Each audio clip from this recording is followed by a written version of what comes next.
Assalamualaikum warahmatullahi wabarakatuh. Selamat pagi Bu Halimah. Bagaimana kabarnya hari ini? Waalaikumsalam warahmatullahi wabarakatuh. Selamat pagi juga Bu Heni. Alhamdulillah kabarnya baik, masih diberi kesehatan nih sama Allah.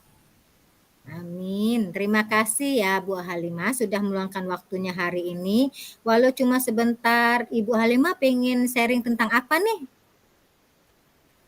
Saya pengen ngomongin nih Bu, sharing-sharing tentang ya banyak tugas di sekolah apa namanya, kemudian di sekolah saya kan saya sebagai wali kelas nih Bu kebetulan.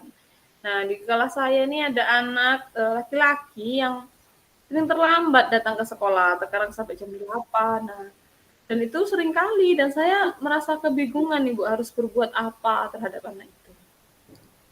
Oke, berarti Bu Halimah sedang dalam situasi yang tidak tahu harus berbuat apa ya dalam menghadapi anak yang sering sekali terlambat sekolah. Betul begitu Bu Halimah?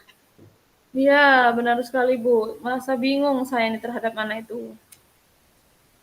Karena pertemuan singkat, apa yang Ibu Halimah dapatkan dari percakapan kita hari ini? Saya pengen Bu mengubah perilaku anak tersebut agar lebih disiplin, agar dia itu lebih bertanggung jawab. Ya ada perubahan lah dalam dirinya. Yang pertama ya disiplin datang pagi itulah Bu, biar nggak terlambat lagi datang ke sekolah. Oke, jadi Ibu pengen agar anak ini lebih disiplin dan tanggung jawab, lalu Iya, melibatkannya dalam rencana perubahan perilakunya ya Bu ya. iya, Betul benar begitu Bu? sekali. Menurut Ibu apa sih penyebab utama keterlambatan anak tersebut? Saya pikir ya Bu ya, saya ingat-ingat, apakah anak itu sulit bangun pagi ya Bu ya? Karena saya bertanya kan kepada anak tersebut. Namun dia juga jawabnya ya mungkin karena bangunnya kesiangan. Nah, kenapa bisa bangun kesiangan ya karena datang pagi, karena begadangnya itu gitu. Nah, makanya dia memiliki masalah untuk datang pagi. Jadi akibat dari kegiatan malam dia. Baik, lalu bagaimana dengan rutinitas tidur anak tersebut? Apakah dia memiliki jadwal tidur yang teratur, Bu? Mungkin sejujurnya tidak begitu ya, Bu, ya. Kalau dia tidur teratur pasti bangunnya juga pagi ya. Nah, dia ini mungkin karena sering tidur terlalu larut malam dan tidak mendapatkan tidur waktu yang cukup kemudian kalau di SD kan dia tuh dituntut untuk datang pagi gitu, Bu. Apalagi kalau di sekolah saya tuh pasti harus jam 7 itu harus on time sudah sholat duha. Jadi ya kurang waktu tidurnya dia tuh, Bu. Oke, artinya sekarang ini menurut Ibu Halimah ya, idealnya rutinitas tidur seperti apa yang harusnya anak tersebut lakukan, Bu? Mungkin ya Bu ya, bisa dimulai dengan rutinitas kegiatan-kegiatan dia yang lebih teratur di malam hari sebelum dia tidur itu. Karena menurut saya sih kalau kita sudah tersusun ada rencana sebelum tidur untuk mengistirahatkan tubuh dia biar mendapatkan kualitas tidur yang nyaman kan, sehingga untuk terjadwal dia bangun pagi. Nah, itu kan yang dibutuhkan tubuh yang segar dibutuhkan untuk sekolah ya, Bu ya. Ya. Artinya selain itu bagaimana dengan persiapan untuk sekolah di pagi harinya? Adakah hal-hal tertentu yang mungkin menyebabkan keterlambatan anak tersebut, Bu, datang ke sekolah? Ada, Bu. Saya pernah melihat anak tersebut itu mencari-cari buku kan di tasnya ketika pas datang terlambat itu. Nah, ketika kami mau mulai belajar kan, Bu. Nah, seharusnya dia harus bisa mempersiapkan itu di malam hari sebelum dia untuk tidur. Jadi makanya di pagi hari dia tidak mempersiapkan lagi gitu. Terkadang juga alasannya mencari baju. Nah, itu yang bisa membuat dia itu terlambat untuk datang ke sekolah. Baik, jadi penyebab anak tersebut terlambat karena juga anak itu tidak merencanakan persiapan sekolah sebelum tidur ya Bu, kira-kira ada lagi nggak penyebab lainnya yang mungkin menyebabkan keterlambatannya? Saya pikir cuma itu sih Bu.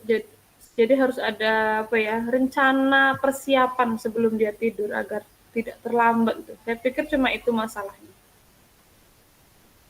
Oke, sekarang Ibu Halimah memiliki ide nggak yang harus dilakukan untuk dapat menciptakan rutinitas tidur yang lebih baik lagi untuk anak tersebut, Bu? Saya berpikir tentang menetapkan waktu, yaitu waktu tidur yang konsisten. Apakah misal jam 9 dia harus tidur gitu kan.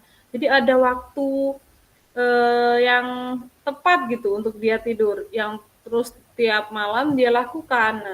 Nah itu mungkin ketika dia membatasi waktu bermain game kan, oh sudah tahu nih jam 9, artinya dia harus tidur, makanya dia harus stop untuk bermain di malam hari. Nah, kurasa itu bisa mempengaruhi kualitas tidurnya agar lebih baik, Bu.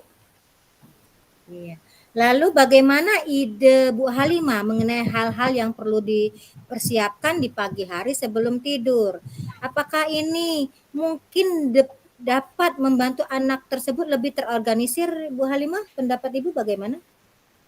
Kalau saya sendiri ya, Bu ya, saya akan membantu anak tersebut untuk merencanakan persiapan sekolahnya. Jadi ketika dia pulang itu kan di sekolah saya menasehatinya, saya mengajarinya, maksudnya tuh ini nak kita sampai sekolah pas malam ketika malam sebelum tidur harus mempersiapkan dulu nih apa-apa yang mau dibawa besok untuk sekolah. Jadi terencana persiapan sekolah sebelum tidur dengan membuat daftar apa-apa saja yang dipersiapkan, yang mau dibawa untuk esok harinya. Nah, saya juga mungkin bisa membantu dia untuk membuat rutinitas paginya. Jadi, apakah 4:30 sudah bangun, jam 5 langsung sholat subuh, mandi, menyiapkan baju, sehingga waktu untuk sarapan dia bisa sarapan, sampai sekolah nggak tergesa-gesa. Saya juga mungkin ada waktu cadangan, takutnya macet di jalan gitu kan. Jadi misalnya jam 5:30 atau jam 6 ini harus sudah siap, semuanya sudah dipersiapkan. Mungkin itu sih Bu, yang Ide yang saya. menarik sekali ya Bu Halimah. Sayang sekali waktu kita terbatas. Di akhir sesi ini apa yang Ibu Halimah dapatkan dari percakapan kita hari ini, Bu? Saya memiliki ide Bu, bagaimana saya harus mendukung anak dalam merencanakan dan berdiskusi dengan dia untuk persiapan besok paginya. Jadi pagi itu dia tidak kewalahan, dan kalau dia mempersiapkan di malam hari berarti dia belajar untuk tanggung jawab itu terhadap apa yang harus dia siapkan untuk dirinya, biar ketika di sekolah tidak ada yang ketinggalan, tidak terlambat begitu Bu. Tanggung jawab sih Bu, ke dalam dirinya. Saya setuju sih Bu ya. Saya pikir melibatkannya dalam perencanaan membantu anak tersebut untuk merasa lebih terlibat ya. Eh, Terima kasih atas waktunya, percakapan yang luar biasa hari ini Bu Halimah. Ya, sama-sama Bu Heni. Saya juga terima kasih banyak telah membantu saya menemukan solusi nih atas permasalahan yang saya hadapi. Oke, di pertemuan berikutnya saya mau mendengar lagi nih cerita Bu Halimah tentang keterlaksanaan ide-ide tadi. Di lain kesempatan bisa kita sharing-sharing kembali. Baik, Iya, selamat pagi Bu Halimah. Assalamualaikum warahmatullahi wabarakatuh. iya Bu. Waalaikumsalam warahmatullahi wabarakatuh. Siap Bu, pasti semoga ide-idenya tadi bisa terlaksana. Selamat pagi Bu. Pagi.